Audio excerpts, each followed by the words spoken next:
Hey everyone, today we'll discuss about cells in series. For that हमने यहाँ पर identical sales ले लेने हैं and as you all know कि आइडेंटिकल जो हमने यहाँ पर सेल लिए हैं, चाहे जैसे भी वो सेल हो, उसमें क्या रहता है, इंटरनल रेसिस्टेंस रहती है. That means each cell has internal resistance of its own. So यहाँ पर भी आर इंटरनल रेसिस्टेंस होगी. अगर ये सेल सेम है ऑफ इक्वल ईएमएफ तो इनकी इंटरनल रेसिस्टेंस है वो भी आपकी सेम हो जाएगी. और ये जो सर्किट है इसमें यहाँ पर क्या है, यहाँ पर आपका रेसिस्टर, एक्सटर्नल रेसिस्टर आपका यहाँ पर लगा हुआ है, राइट. सो करंट यहाँ से जाएगा और यहाँ से आउटवर्ड जाएगा, यहाँ से इनवर्ड जाएगा, राइट. सो नाउ यहाँ पर आपका चैलेंज क्या है कि जब आपके सेल्स सीरीज़ में है, जैसे कि ये वाले सेल्स आपके सीरीज़ में है जिसमें करंट सेम रहेगा बट पोटेंशियल डिफरेंस सभी का डिफरेंट रहेगा.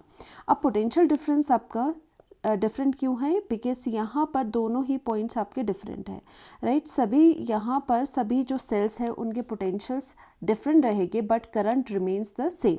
सो यहाँ पर कैलकुलेट करना है कि इस सीरीज़ वाली अरेंजमेंट में फर्स्ट केस है जब आपके सारे ही सेल्स जो है वो सेम हैं, राइट, वो सेम है. उस केस में आपको E equivalent, that means EMF, equivalent EMF निकालनी है एंड आपका जो आर इक्विवेलेंट रहता है, रेसिस्टेंस इक्विवेलेंट, वो यहाँ पर कैलकुलेट करना है. एंड ऑल्सो करंट का जो फॉर्मूला रहेगा वो भी यहाँ से डिराइव करेंगे.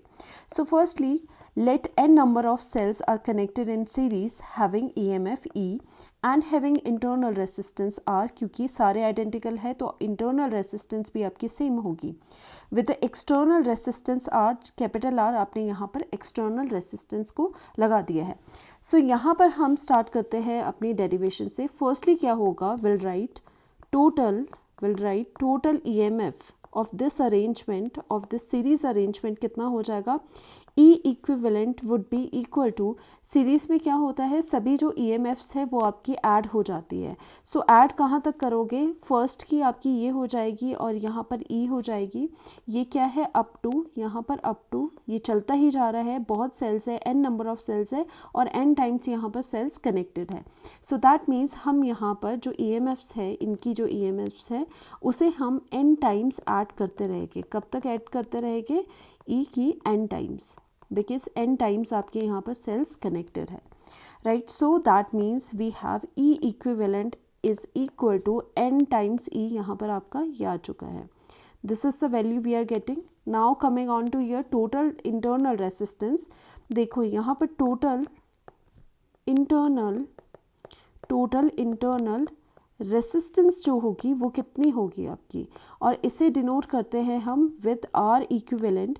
और ये भी क्या होता है, जैसे देखो कॉम्बिनेशन ऑफ, अगर आपने रेसिस्टर पढ़ा हो, ये क्लास 10th में भी पढ़ाया जाता है कि अगर आपके रेसिस्टेंस क्या है, अगर आपकी सीरीज़ में है, सपोज ये आर है, तो आर इक्विवेलेंट उनकी कैसे निकाली जाती है, सिंपल एडिशन करके.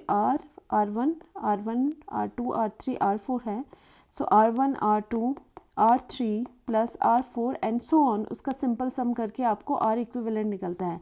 ऑन दी अदर हैंड अगर रेसिस्टेंस आपकी पैरेलल में है, ओके, अगर रेसिस्टेंस आपकी कैसी है, पैरेलल में है, तो वो कैसी हो जाती है, 1/R equivalent is equal to 1/R1 plus 1/R2 plus 1/R3. ये पता होना चाहिए आपको, राइट. ये बहुत ही बेसिक है. So for that, with each cell we have our internal resistance attached. So for that हम इस internal resistance का भी तो हमें R equivalent निकालना होगा, right. So for that ये सारी सीरीज़ में है resistance. For that हम क्या करेंगे, सभी का हम algebraic sum कर लेंगे और सभी की वैल्यू सेम है. सो कहाँ तक ऐड करना है, सो ऑन, आपका n टाइम्स आपको ये ऐड करना होगा, राइट. n टाइम्स आपको ऐड करना होगा. So finally what we are getting, R equivalent is equal to NR we are getting. So यहाँ से दोनों इक्विवेलेंट की वैल्यूज कैलकुलेट हो चुकी है. Now what is your total resistance. देखो total resistance in a circuit, total resistance in a circuit कितना हो जाएगा, इज इक्वल टू, देखो आर इक्विवेलेंट जो सभी इंटरनल रेसिस्टेंस है उसका इक्विवेलेंट जो आपने निकाला है, प्लस साथ ही साथ there is another external resistance present. So आपको यहाँ पर ये ऐड करना होगा. This is your capital are.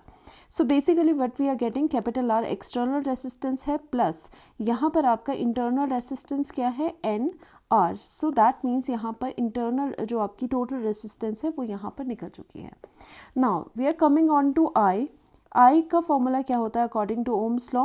Potential divided by resistance. But यहाँ पर क्या है, हम टोटल करंट निकाल रहे हैं. फॉर दैट हमें इक्विवेलेंट यहाँ पर EMF लिखना होगा एंड टोटल रेसिस्टेंस ये लिखना होगा. तो टोटल रेसिस्टेंस है आपका ये.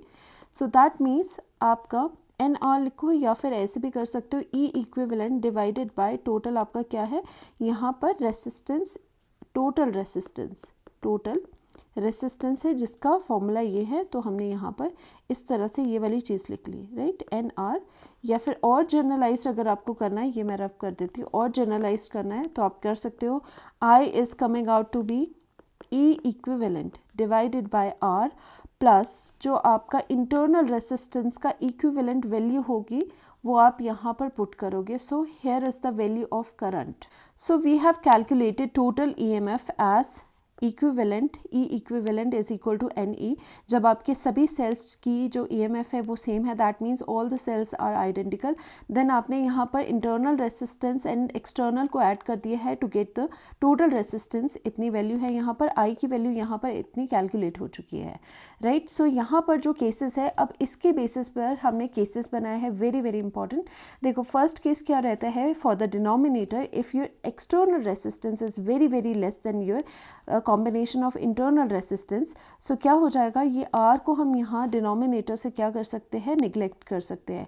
सो we have only NE divided by R equivalent. So basically ये वाली चीज़ आ गई आपके पास. एंड R इक्विवेलेंट का इस केस के लिए कितनी वैल्यू है, NR है, राइट, जो हमने निकाली थी. So that means N got cancelled. So यहाँ पर क्या हो जाएगा कि I is equal to E divided by R निकल जाएगा, राइट. नेक्स्ट केस के लिए क्या होगा, द नेक्स्ट केस इज जब आपकी external resistance is very very greater than the internal resistance. For that यहाँ पर जो स्मॉलर टर्म है that will be neglected from denominator.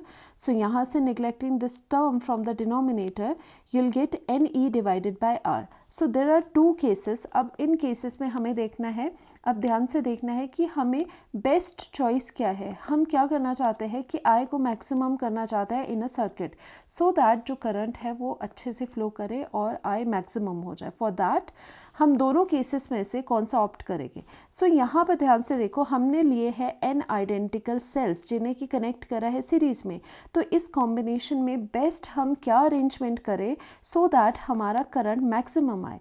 So यहाँ पर अगर हम एक्सटर्नल रेसिस्टेंस को कम वैल्यू लेते हैं, उसकी कम वैल्यू लेते हैं, फॉर दैट उस केस में जो आपका करंट आएगा दैट वुड बी जो EMF of the single cell होगा डिवाइडेड बाय आपको R करना पड़ेगा. दैट मीन्स इस केस में ये वैल्यू फिक्स आ रही है. जो आपकी EMF of the single cell है उसकी वैल्यू आप पुट करोगे, डिवाइडेड बाय R करोगे.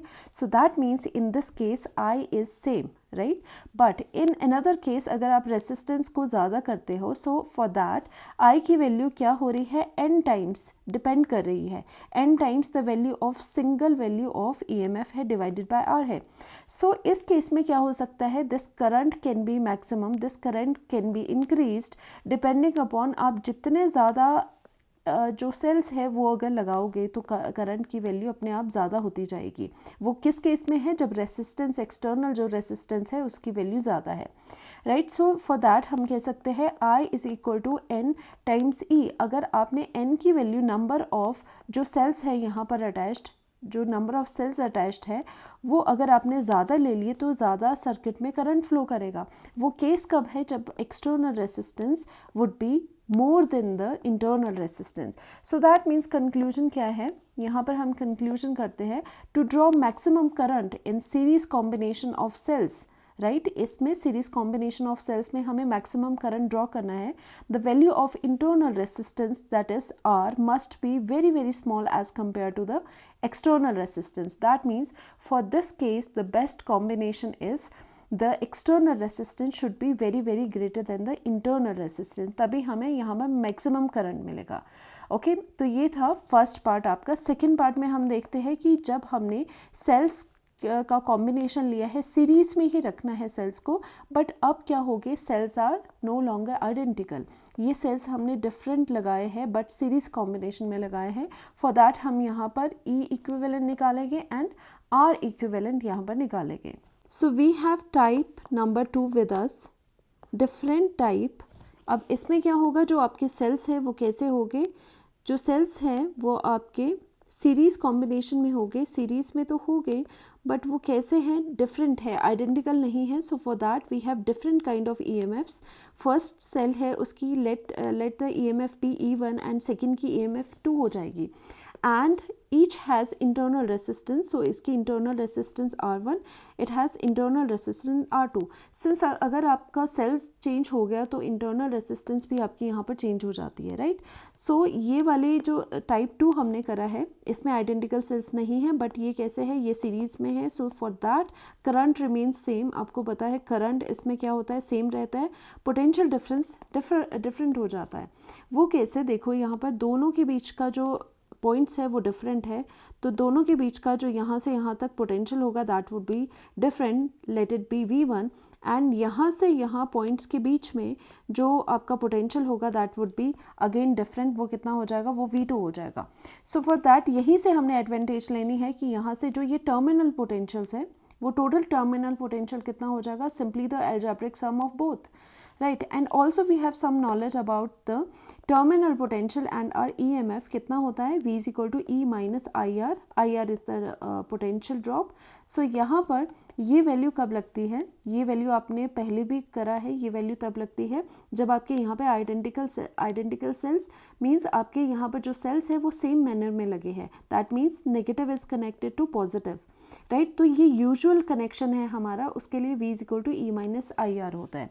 सो यहाँ से हमें क्या देखना है, in the series we know that potential is different, so the total terminal potential for this series arrangement would be the combination of V1 plus V2 हो जाएगा, राइट। सो यहाँ पर with the help of this formula हम क्या करेंगे, V की value put करेंगे for each case.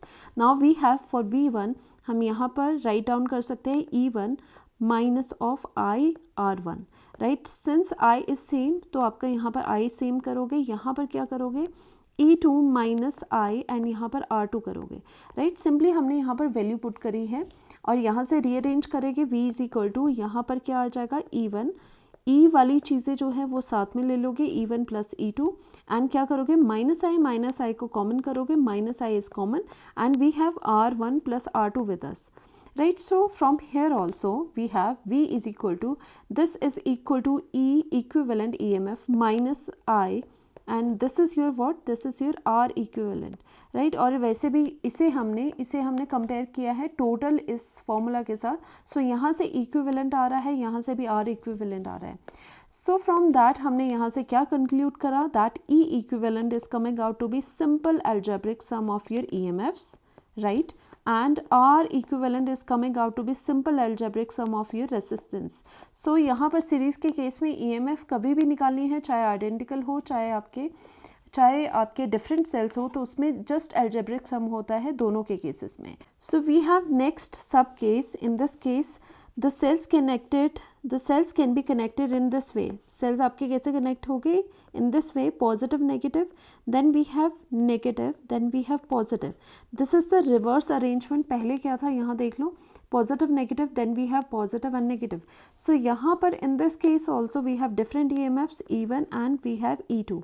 सो यहाँ ऐसे केसेस के लिए जब आपके जो सेल्स हैं वो रिवर्स मैनर में अटैच होते हैं, for that case E equivalent can be written as E1 minus E2। हमें सब्ट्रैक्ट करना है बिगर माइनस लोअर टर्म को, ऑलवेज जब आपकी इस तरह की अरेंजमेंट है, negative is connected to negative और the positive is connected to positive, right. So यहाँ पर ये माइनस हमेशा माइनस हो जाएगा जब रिवर्स अरेंजमेंट आपकी होती है। And what about your R equivalent, so इस केस में R रिमेन्स सेम, इसकी जो इंटरनल रेसिस्टेंस होगी R1 एंड R2 उस पर कोई भी इफेक्ट नहीं होगा, that would B same. So R1 plus R2 हो जाएगा, जस्ट जो EMFs होती हैं that would be different, okay, EMFs would be different. आपकी EMF यहाँ पर इस तरह से डिफरेंट हो जाएगी कि आपको माइनस करना होगा, बाकी जो R इक्विवेलेंट था वो वही था जो आपका पहले था। Now we have a numerical on this. 3 identical cells, each of EMF 4 volt and internal resistance R are connected in series at to a 6 ohm resistor. Basically ये अरेंजमेंट कैसी है, सीरीज़ की आपकी बताई है एंड इसमें सेल्स है जो कि आइडेंटिकल है जिनकी वैल्यू सेम हो जाएगी. सो फर्स्टली 3 आइडेंटिकल सेल्स आपको अटैच करने हैं. So we have first cell with us. So इसकी इंटरनल रेसिस्टेंस आप इस तरह से सेपरेट भी दिखा सकते हो. सो वी हैव सेकेंड और इसकी internal resistance, third one and इसकी यहाँ पर इंटरनल रेसिस्टेंस, राइट. सो यहाँ से इसके साथ क्या होगा, 6 ओम का resistor, that means the external जो रेसिस्टेंस है वो यहाँ पर इस तरह से अटैच्ड है, राइट. इस तरह से ये आपका पूरा सर्किट बनने वाला है. सो यहाँ पर क्या है, since we have identical cells जो कि कनेक्टेड है, वो कितना है, 4 वोल्ट के हैं, each are of 4 volt and जो रेसिस्टेंस है वो भी क्या हो जाएगी, आर आपको गिवन है. यहाँ पर जो रेसिस्टेंस है वो क्या है, स्मॉल आर एंड ये स्मॉल आर है, right. So for that case, because we have a case of identical cells जो कि कनेक्टेड है और with a 6 ohm resistor, we have the 6 ohm resistor over है. सो इस केस में जो आपका क्या कैलकुलेट करना है यहाँ पर, if the current flowing in the circuit is 1.5 ampere. So यहाँ पर आपको करंट भी गिवन है, इस सेल से फ्लो करता हो वो कितना है, 1.5 ampere. So we need to calculate the internal resistance of each cell and terminal voltage across each cell. देखो across each cell जो होगी वो इसकी terminal जो voltage होगी वो कितनी होगी, वो V होगी, आइडेंटिकल है आपके. सो यहाँ पर V कैलकुलेट करना है एंड सबकी small r internal resistance calculate करनी है. So firstly we have formula with us, I is equal to NE. आपको पता है जब आपने आइडेंटिकल सेल्स लिए थे और सीरीज़ में लिया था तो उस केस में क्या रहता था कि इंटरनल रेसिस्टेंस नीचे एंड यहाँ पर जो R इक्विवेलेंट रेसिस्टेंस है वो यहाँ पर लेनी है. सिंस वी हैव सीरीज़ ये वाला आइडेंटिकल सेल का, तो I कितना हो जाता था, N टाइम्स सिंगल सेल की आपकी EMF divided by external resistance plus N times यहाँ पर स्मॉल r हो जाएगा. This is the formula we have. Now इस केस में I की वैल्यू कितनी हो जा रही है, I is given to you, I की वैल्यू है 1.5 एम्पियर और इज़ इक्वल टू यहाँ पर कितना है, 3 सेल्स है, number of cell, N is the number of cells कितना है, 3 टाइम्स 3 है और इनटू में यहाँ पर EMF कितनी है सिंगल की 4, तो 3 मल्टीप्लिकेशन 4 हो जाएगा divided by 6 ohm is your capital R resistance जो कि एक्सटर्नल रेसिस्टेंस है. सो 6 यहाँ पर आ जाएगा प्लस N टाइम्स आपका N is the number of cell, वो कितना है 3 और R यहाँ पर इंटरनल रेसिस्टेंस है वो यहाँ पर R इतना है, राइट. सो इस केस में हम क्या करेंगे, 1.5 कितना आ रहा है, 1.5 is equal to 3 4 12 divided by 6 plus 3R and यहाँ पर कितना हो जाएगा, 6 plus 3R is equal to, यहाँ पर आप कितना करोगे, यहाँ पर ये 12 हो जाएगा divided by 1.5 and we have 6 plus 3R is equal to, ये कितना हो जाएगा, पॉइंट उधर ले जाओ, 120 डिवाइडेड बाय 15 आ गया जिसकी वैल्यू कितनी आ जाएगी, यहाँ से 8 आ जाएगी, right. So we have 6 plus 3R is equal to 8, यहाँ पर आ जाएगा. We have 3R is equal to 8 minus 6 which is equal to R is coming out to be ये कितना है, 2 divided by 3. So this is the internal resistance we have. First case हो गया है. So now we have our second case. उसमें आपको terminal potential across each cell निकालना है. So for that we have a formula, V is equal to E minus IR. V is the terminal potential, E is the EMF and IR is the potential drop. So for that case कितना हो जाएगा आपका, यहाँ पर V की value आपको calculate करनी है. V is equal to EMF across each cell क्या हो जाएगा, यहाँ पर 4 है, 4 माइनस ऑफ करंट आपका सेम है तो 1.5 is the current. So we have 1.5 current multiplication we have internal resistance value 2 divided by ये 3, राइट. सो यहाँ से ये पॉइंट रिमूव करोगे, सो यहाँ पर कितना आ जाएगा, ये 0 आ जाएगा, यहाँ पर ये कितना हो जाएगा, 15 2 30 एंड यहाँ पर 2 कैंसिल आउट हो जाएगा, right. So we have what, V is equal to 4 minus और ये टर्म कितनी बची 1. So we have finally our value V is equal to 3 volt, right. So that means जो टर्मिनल पोटेंशियल है अक्रॉस ईच सेल वो कितना आ रहा है, वो आपका V is equal to 3 volt आ रहा है. Thank you so much.